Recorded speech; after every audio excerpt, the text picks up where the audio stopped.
85,000 ছিল, হলো 1,10,000। এই বছর দুর্গাপূজা কমিটিগুলির অনুদান ঘোষণা করল রাজ্যের মুখ্যমন্ত্রী মমতা বন্দ্যোপাধ্যায়। এই ঘোষণা হওয়ার পর বিধায়ক ডক্টর করবী মান্না কি বললেন শুনুন। প্রতি বছরের মতো এবার শারদীয় উৎসবের প্রাক্কালে আমরা এই সমন্বয় সভায় মিলিত হয়েছি।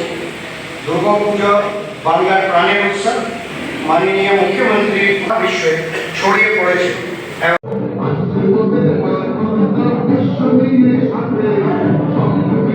85 হলো 1,10,000। কি বলবেন?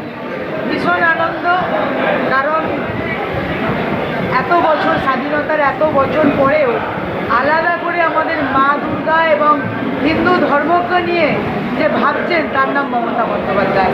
আজকে যে মমতা বন্দ্যোপাধ্যায়কে হিন্দু বিদ্বেষী বলে বিরোধীরা তকমা দিচ্ছেন, মমতা বন্দ্যোপাধ্যায় সেটাকে ভেঙে দিয়েছেন এবং আজকের এই প্রশাসনিক মঞ্চে সর্বধর্ম সমন্বয়কে তিনি দেখিয়ে দিয়েছেন।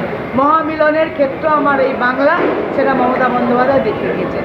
এবং 1,10,000 টাকা আমাদের মতো গ্রাম বাংলার ছোট ছোট পুজোগুলো খুব সুন্দরভাবে এবং গ্রামের পুজোগুলো খুব সুন্দরভাবে আমরা করতে পারব। ধন্যবাদ জানাই দিদিকে, কৃতজ্ঞতা জানাই এবং শরৎকালে কাশফুলের অভিনন্দন জানাচ্ছি।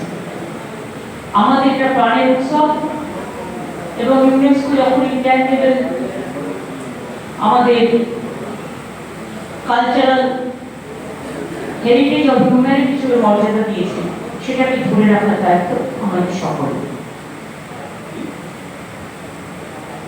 অনেকে আমার মতেও চলে যায়, শাসকের সাথে আমি একমত।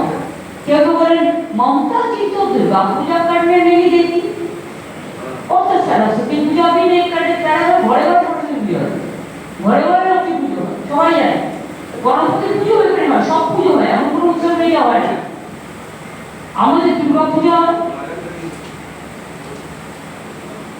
যখন আমি দুর্গা পুজোর ব্যাপারে মিটিং করি, কেউ কেউ কোর্টেও চলে যায়, কেউ কেউ বলে কেন আমাদের সাহায্য করা হবে। আরে ভাই, এটা একটা উৎসব, তারা পুজোটা করে, বিনিময়ে কত মানুষ, শ্রমজীবী মানুষ সেখানে কাজকর্ম করে। আজকে 6 মাস ধরে পাড়ার ছেলে মেয়েরা ঘর বাড়ির কাজ ছেড়ে কি ঠিক হবে, কখন কি করবে, তারা নিজেরা 3 মাস ধরে 4 মাস ধরে এই পুজোটার কি করে সাফল্যমণ্ডিত করবে। একটা পুজো যে শেষ হয়ে যায় তখনই তাদের ঠিক শুরু হয়ে যায় এবং তারপরে তারা এটা মন প্রাণ দিয়ে করে। আমাদের এই বাংলাতে বড় ক্লাব নেই, মাঝারি ক্লাব এবং ছোট ক্লাব নেই।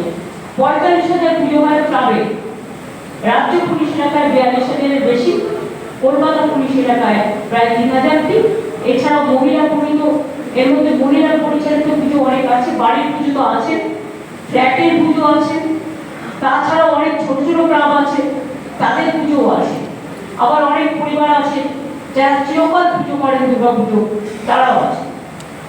পুজো কার্নিভাল সকলের আকর্ষণ, এটা আমরা ঠিক তত্ত্ববদ্ধ করবো। অর্থাৎ 3 দিন আপনারা পাবেন বিসর্জনের দিন। মহালয়া তো বলছি না, এগুলো আপনারা জানেন। শুধু আমি একটা বলবো, যেটা হচ্ছে আপনাদের বিসর্জনের দিনটা 2, 3, 4 থাকে, যার যদি নিচ্ছে। কারণ লক্ষ্মী পুজোর আগের দিন আমরা একটা দিনই পাবো, সেটা হচ্ছে 5th অক্টোবর, ওই দিনটা পুজো কার্নিভাল থাকে। কাজে এটা তো প্ল্যানিং করে নিতেই হয়। পুলিশ ট্রাফিক ম্যানেজমেন্ট থেকে ল অ্যান্ড অর্ডার সবই দেখবেন, তারা দিন রাত